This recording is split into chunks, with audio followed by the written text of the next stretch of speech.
Hey guys, welcome back to AdHocs channel. I hope you like the videos that we are making on GST. हम topic wise analysis कर रहे हैं। तो आज का जो हमारा टॉपिक है that is purchases from unregistered person.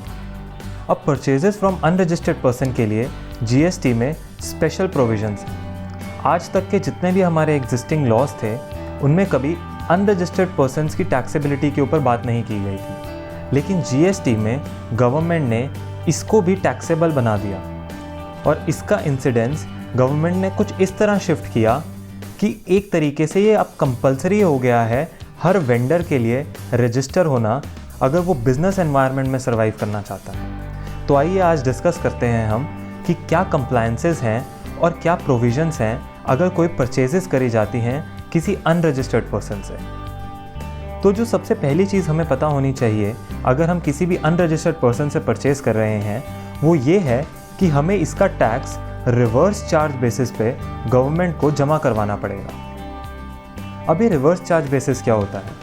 तो सरकार ये कहती है कि अगर ए ने कुछ माल सप्लाई किया बी को और ए जो था वो अनरजिस्टर्ड पर्सन था और बी जो था ही वॉज रजिस्टर्ड, तो सरकार ये बोलती है कि इस सिनेरियो में B was the person who was suppose to pay tax और GST के जितने भी प्रोविजंस होंगे वो B पर ऐसे एप्लीकेबल हो जाएंगे as if he is the person who is supplying the services और गुड्स। तो इस केस में अगर A को B ने 20,000 रुपये पे किए और उसके ऊपर 5% का GST रेट था जो गवर्नमेंट को उसे जमा करवाना था, तो B एक सेल्फ इनवॉइस इशू करेगा। इस केस में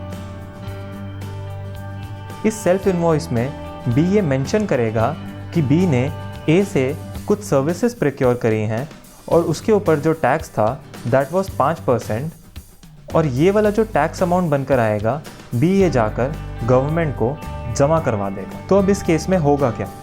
इस केस में होगा ये कि बी एक सेल्फ इनवॉइस काटेगा।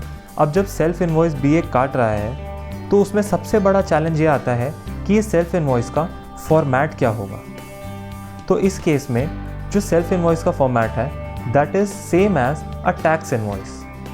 जो चीज़ें गवर्नमेंट ने मेंशन करी हैं अपने टैक्स इनवॉइस पे मेंशन करने के लिए कि आप अपना HSN लिखिए, अपना प्लेस ऑफ सप्लाई लिखिए और बाकी प्रोविजंस मेंशन करिए, वैसा ही सेम फॉर्मेट आपको सेल्फ इनवॉइस का रखना है।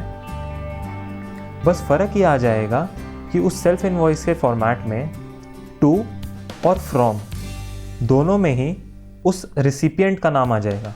मान लीजिए आप XYZ लिमिटेड हैं तो आप यहाँ पर लिख देंगे the services are supplied to XYZ limited and they are supplied from XYZ limited और यहाँ पर आपकी टैक्सेबल वैल्यू आ जाएगी जो कि होगी मान लीजिए 20,000 रुपये।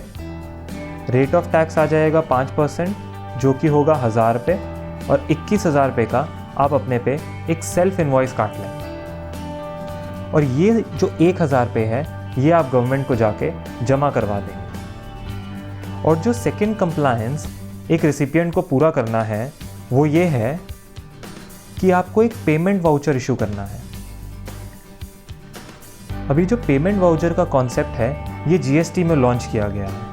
ये पेमेंट वाउचर क्या होगा कि जब B A को पेमेंट भेजेगा ये 20,000 रुपये की, तो वो एक पेमेंट वाउचर बनाएगा और उस पेमेंट वाउचर पे लिखेगा कि B ने A को 20,000 रुपये दिए हैं और इस पेमेंट वाउचर की कॉपी वो एक सेल्फ इनवॉइस के साथ अटैच करके अपनी बुक्स में मेंटेन रखेगा।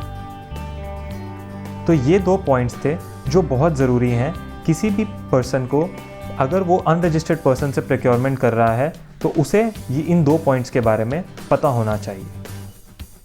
और पेमेंट वाउचर का फॉर्मेट भी दैट इज़ सिमिलर टू हमारा एक टैक्स इनवॉइस का फॉर्मेट। बस यहाँ पर जब हम जहाँ पर लिखते थे ऊपर टैक्स इनवॉइस, यहाँ पर काट कर हम लिख देंगे पेमेंट वाउचर और पेमेंट वाउचर के ऊपर जितनी भी बाकी चीज़ें गवर्नमेंट ने एक टैक्स इनवॉइस के ऊपर मेंशन करने को बोली हैं, HSN code, SSE code, tax rate, taxable value, तो ये जितनी भी गवर्नमेंट ने मेंशन करने के लिए बोली हैं वो सब पेमेंट वाउचर पर मेंशन करी जाएंगी और अकॉर्डिंगली पेमेंट वाउचर एक अनरजिस्टर्ड पर्सन को इशू हो जाएगा। अब बात उठकर आती है कि ये जो मैं टैक्स जमा करा रहा हूँ क्या इसका मुझे इनपुट टैक्स क्रेडिट मिलेगा? तो इस केस में सरकार ये कहती है कि ये जो टैक्स आपने रिवर्स चार्ज बेसिस पे गवर्नमेंट को जमा करवाया है, इसका आप इनपुट ले सकते हैं, प्रोवाइडेड आपने इसकी पेमेंट कर दी हो। तो government is saying that the input tax credit is available on the payment basis. If the person has made the payment to the government, then he can take credit of those taxes that he has paid, provided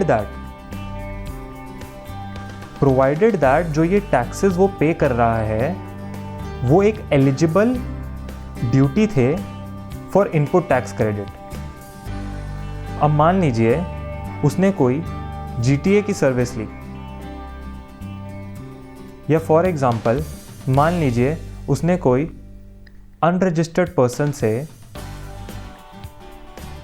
food procure किया और उसने उसके ऊपर जाकर reverse charge mechanism के under tax जमा करवा दिया। अब जब ये टैक्स ये जमा करवाएगा तो इस फूड के ऊपर जो उसने टैक्स जमा करवाया है इसके ऊपर उसे इनपुट टैक्स क्रेडिट नहीं मिलेगा। तो गवर्नमेंट ये कहती है कि इसमें तुम जाकर इनपुट सर्विसेज की डेफिनेशन को पढ़ना, जहाँ पर हमने ये मेंशन किया है कि क्या वो जो तुम प्रोडक्ट और सर्विस ले रहे हो, क्या that is an eligible input for your business.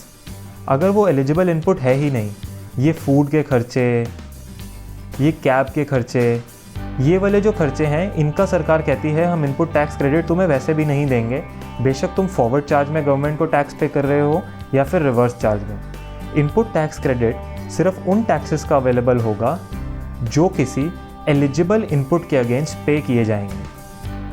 और उन एलिजिबल इनपुट्स को निकालने के लिए कि कौन सा इनपुट एलिजिबल है मेरे बिजनेस के लिए, वो गवर्नमेंट कहती है तुम जाकर डेफिनेशन में पढ़ो इनपुट सर्विसेज और गुड्स की।